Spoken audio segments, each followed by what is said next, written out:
Dubai Duty-Free Tennis Championships. Sabalenka and Swiatek pull out of WTA 1000 event. Dubai World No. 1 Aryna Sabalenka and second-ranked IGA Swiatek have withdrawn from this year's Dubai Duty-Free Tennis Championships, just days before the WTA 1000 event gets underway in the Emirate.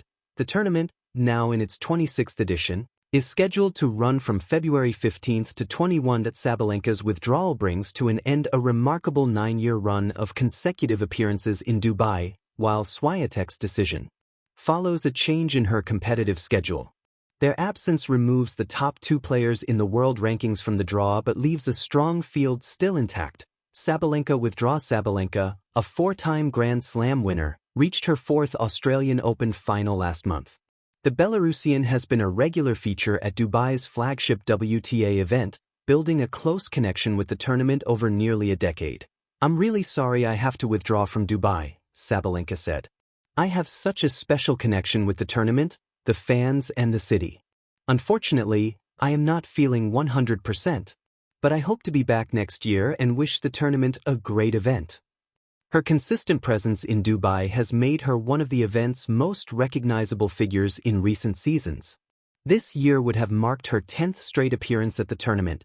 Swiatek, ranked No. 2 in the world, has also confirmed she will not compete, citing a change of schedule.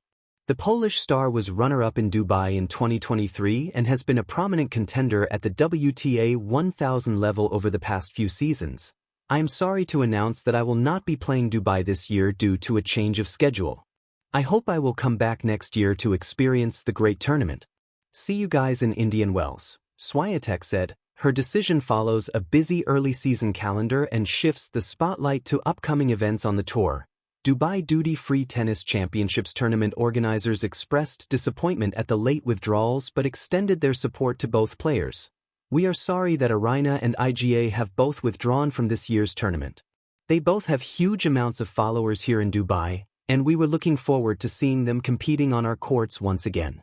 We wish them continued success for the season and look forward to seeing them back in Dubai next year," an official statement read. Despite the high-profile exits, the strength of the field remains significant. The 26th edition of the WTA event features 16 of the top 20 ranked female players in the world and 33 of the top 40, underlining the depth of competition expected across the week. The women's tournament will be followed by Dubai's annual ATP 500 men's competition from February 23 to 28, completing a fortnight of elite tennis in the city. Tickets for the event remain available online at the official tournament website. Tennis shifting sands in the desert. When two giants bow out, the Dubai Duty-Free Tennis Championships without Sabalenka and Swiatek. The shimmering courts of Dubai, where the Middle East sun mingles with the electric energy of elite tennis. Something unusual has unfolded just days before the start of one of the WTA Tour's most prestigious events. The 2026 Dubai Duty-Free Tennis Championships, a WTA 1000 tournament scheduled from February 15 to 21 in the United Arab Emirates, was poised to be a spectacle of elite female competition, until the world's top 2 players made the unexpected decision not to compete on February 13, 2026. World number 1 Aryna Sabalenka and world number 2 IGA Swiatek both announced their withdrawal just as players and fans around the globe were making final preparations and travel plans. Their absence instantly reshaped the narrative of the event and sparked discussions about scheduling, player welfare, and the evolving priorities of elite athletes in modern tennis. Globe showing Europe-Africa the impact. A tournament redefined. The withdrawals of Sabalenka and Swiatek is more than just a sports update. It's a narrative twist that cuts deep into the fabric of the WTA Tour. These two champions, representing the pinnacle of women's tennis, had been scheduled to anchor the Dubai draw. Their presence brought star power, spectator excitement, and fierce competition, elements that every tournament covets. Instead, a tournament that normally promises early matchups between the big 3 or 4 players on the women's side suddenly opened its doors to opportunities for others, names just beneath the top tier. With Sabalenka and Swiatek out of the picture, players like Elena Rybakina, Coco Gauff, Mira Andreeva, and others suddenly find themselves in a less predictable, more open draw, one where the impossible suddenly seems plausible. From a spectator's point of view, This shift adds unpredictability, a narrative curveball that can either electrify the tournament or leave some fans wanting the star power that drives merchandise, headlines, and mainstream attention. Brain why they withdrew, strategy, rest, and a growing movement at first glance. It might seem surprising that players of such caliber would skip a major WTA 1000 event, especially one held in a glamorous city that has become a favorite stop on the tour for many top athletes. However, both Sabalenka and Swiatek explicitly framed their decisions around scheduling and preparation rather than injury, an important distinction.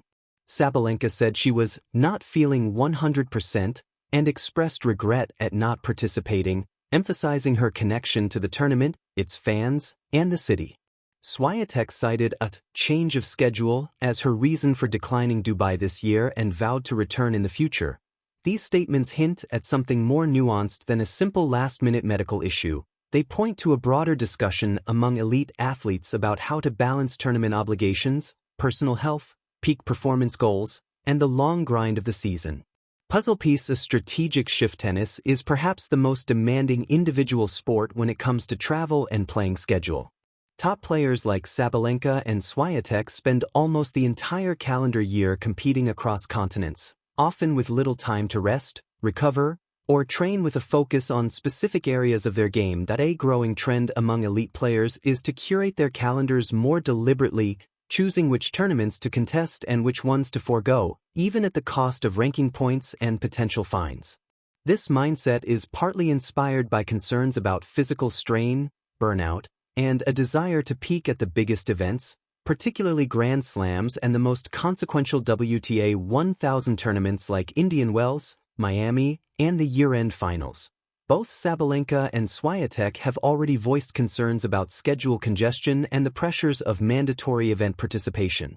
This season appears to be a test case of sorts, whether top players can afford to skip mandatory tournaments and still be champions, both in results and in longevity. Trophy: a new canvas for competition. While Dubai now proceeds without its top two stars, this reshuffling offers a dynamic and potentially thrilling tournament for fans who enjoy unpredictability. Blue square: opportunities for new champions. With the established favorites absent, the competition becomes more open. Elena Rybakina, now the top seed at Dubai, finds herself with a golden chance to capture her first title in the Emirate, a milestone that might have been blocked by the presence of Sabalenka or Swiatek. Mira Andreeva, fresh from strong results and rapid ascension through the ranks, could seize this moment.